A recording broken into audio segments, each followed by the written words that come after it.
Good day to everyone watching this video. So first and foremost, I'd like to introduce myself first. My name is Fritz, and welcome guys to the first video we have for you for the vocabulary video series. Now for the first 7 videos of our vocabulary topic, we're going to cover commonly confused words. And these are very simple words in English that are often interchanged not only by non-native speakers, but sometimes it's also confused by native English speakers alike. So, for today's video, we're going to look into several pairs of words. So if I move on to the next slide, we're going to talk about the difference between a lot versus a lot. That's two separate words for a lot. And the second pair, you have accept versus accept, then adapt versus adopt. So check on the pronunciation for the two words there. Affect versus effect. You have already versus already. That's two separate words. You have amount versus number. And last but not the least, you have advice, which is spelled with a C for the first one, and advice spelled with an S there. Okay, so let's take a look at some examples of how to use the following words. So let's start off, guys, with a lot versus a lot. So the difference between the two, guys, the first word, a lot, that's spelled with a double L, is actually a verb, which is basically a synonymous word to allocate, to put, for example. So for instance, in the sentence, if I say, we allotted enough budget for the supplies of our groceries. So the word we're supposed to use there is a lot, and that's spelled as one word. So it's a synonym. So when you say synonym, it's a word that would share the same meaning with the word. So it's like another way for saying allocate, to put budget to allocate is what we mean by a lot. Now, compare it with the second one, so which is spelled as a lot. Here, we are using this term as an indefinite pronoun, which would be used for referring to a non-count noun, or sometimes it could also be used for count noun, like when you say there are a lot of reasons, or you can say a lot of rain, for example. So whenever we refer to it, whenever we try to quantify, it's called an indefinite pronoun. So we have to use the two-word statement a lot. Okay? So make sure, guys, you don't confuse the first word a lot, that's spelled with a double L, which is a verb, right? Compare it with the other one, which is a lot, which is, of course, written as two separate words, which is an indefinite pronoun. Okay? So we proceed with the next set. So let's look into the difference, guys, between accept and accept. So are they any different? Now, with these two words, guys, they might rhyme, especially at the very end of the word. However, they cannot be interchanged because, after all, they're two different words and two different purposes. So the first one, accept, is actually a verb which means to take, right? It's either to take something virtually, to accept payments, for example, online, or it could be taking something physically, like, for example, to accept a gift from a special friend. To receive something is what we mean by accept. Now, this is quite different from the other word accept, which is actually not related at all to the first word accept. Except in English is referring to an exception. It's like saying an exclusion. So, for example, if the particular company provides a service and it lists down all the services except for the last one. So when we say except, it's like isolating something and not including something as part of the rest of the items then. So that's when we use the statement except, right? This is to indicate an exception or to indicate a separation from the rest. Okay? So there you have accept and, of course, accept. So we move forward to the next pair. And here's another often confused pair of words. So you have adapt, and notice that I pronounce it with a short A when you say adapt. So check on the A sound that you get when you say adopt versus adopt. So it's more of a rounded O there when you say adopt. So you have adapt versus adopt. So the question is, do we interchange these two? So the answer, we cannot interchange these two because they're two different words in English. So to start with, the first word adapt, the common denominator actually, guys, between these two is that both are verbs, both are action words, but they have different meanings. So the first word, the word adapt with a short a sound, that's adapt, like when you go for adapting something. Adapt is more of to cope. It's another way for saying to apply something and to adjust or modify something and to apply on its own and to adjust to it.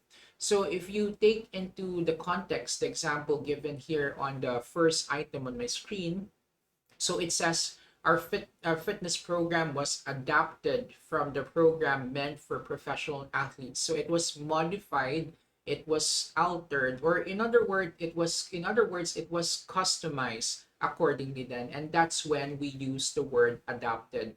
Now, it's quite different from the other word adopt. So when we say the word adopt, normally we hear that word when someone adopts a kid, for example, or an adoption or a legal adoption.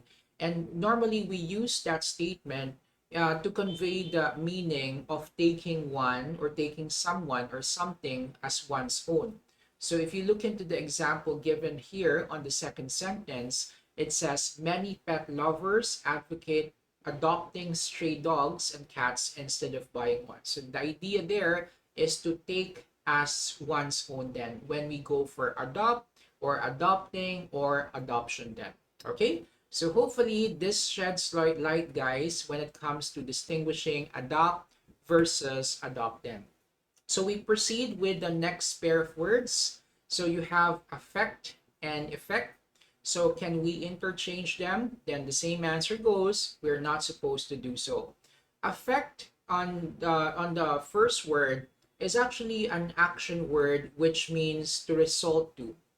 So or it could have an impact, for example. So if for instance, if I say it can affect one's vision, so it might have an impact on one's vision, so it can compromise it. And it doesn't necessarily need to be a negative effect or a negative impact, but sometimes it can also have a positive impact as well. But the idea there is that it can cause something or it can have an impact on something. Now, if we compare it with the second word effect, like when you say cause and effect, for example, oftentimes we use the word effect as a noun, but there are certain sentences in English that we also use the word effect as a verb. So you might have heard of some people saying affected, for example, and that's when we use it as a verb. But for the most part, the word effect in English is often used as a noun. And if we say cause and effect, you're talking about the result coming from the cause. What would be the result? What would be the effect? Would there be positive effects? Would there be negative effects? So would there be positive impact or would there be negative impact, and so on and so forth. So check on the difference between the two words. You have affect versus affected. Okay? So guys, let's proceed with the next set of words.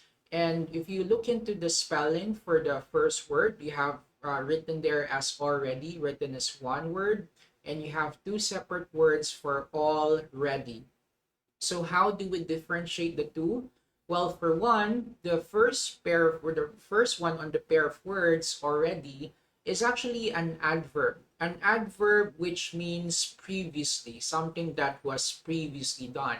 So if I say, for example, I already have eaten my dinner, so it's like saying you previously ate your dinner. So if I'm saying I'm already late, so you're basically telling us that you're already late. So it's basically a statement which would suggest an adverb, and it normally means previously.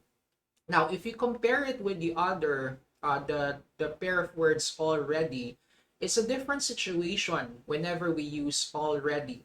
The idea there is that we use already when you're conveying something that would be fully ready or completely ready. So, for example, if I say we're all ready for the exam, so it's like saying we're fully prepared for the exam. Okay?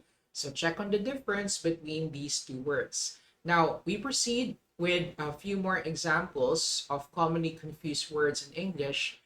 And another common confused words would be the word amount and as well as number. I notice in writing, a lot of people would interchange the word amount and number without really considering that these two words have two different purposes. Recall in our noun discussion that there are certain numbers or certain nouns in English which are considered as non-count noun, and there are certain words in English that are considered as count noun. And that's exactly the same difference between amount and number. Amount is meant for non-count noun. So I say amount of noise, amount of air, amount of energy, amount of sleep, because these words we could not count it. So they're called non-count noun. Compare with the number when you say number of papers, number of bags, number of chairs, which are literally something that we could count. So lesson learned, make sure that we distinguish between amount and number. We cannot interchange them in English, otherwise it would create wrong grammar or wrong choice of words in our sentences. Okay? So, last but not the least for this video lecture, I'd like to discuss with you the difference between advice, and that's spelled with a C, and advice spelled with an S. So how do we differentiate the two? Advice with a C is actually a noun. Now, the other one, advice with an S, is actually a verb. So I'll give you some examples and you try to figure out whether was it appropriate to go for C or S for the following. So say for example, if someone says, I'd like to ask for an advice. And if that's a sentence, I'll just repeat that. I'd like to ask for an advice. Now in that case, do we spell it with a C or should we spell it with an S? So if you look into that sentence once more, I'd like to ask for an advice, you're actually using the word advice there as a noun. And as a noun form, we need to always spell it with a C and not an S. So the correct answer there is the one spelled with a C. Now, in another example, if I say, for example, in my sentence, I advise the student to study harder. So I repeat that. I advise the student to study harder. In that context, you're using the word advise, which is actually in the past form, as an action word. And as an action word, it's actually a verb.